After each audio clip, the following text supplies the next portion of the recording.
Stop trying to be confident. It is the most toxic, counterproductive advice you have ever been given, and it is secretly the reason you feel like an imposter. Society tells you that if you just believe in yourself enough, success will follow, but psychology tells a completely different story.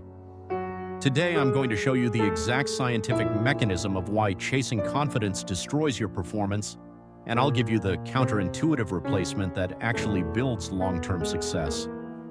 To understand why this is so dangerous, we have to look at what happens when you try to fake it till you make it.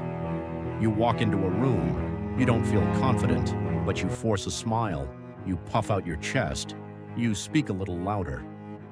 On the outside, you look like a leader, but on the inside, your brain is experiencing severe cognitive dissonance.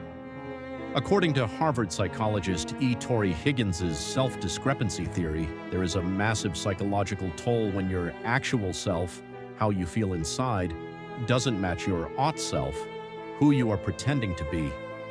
When you fake confidence, you are actively widening that gap. And what does that gap produce? Not success. It produces anxiety. It produces the exact feeling of being an imposter. You aren't building confidence, you are building a panic attack. But it gets worse. Because even if you manage to convince yourself that you are confident, you actually become weaker. Here is why. In the 1990s, there was a massive push in the self-help industry called the self-esteem movement. The idea was that if we just make everyone feel highly confident and special, they will perform better.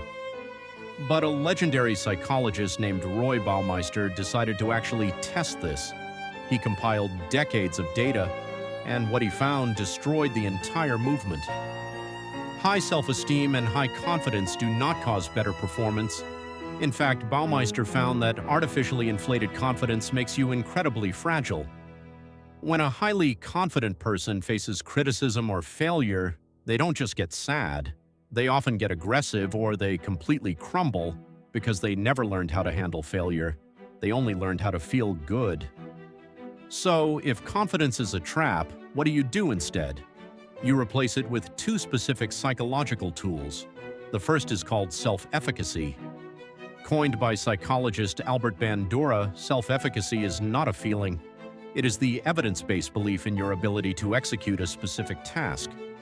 Confidence says, I am a great person, I can do anything.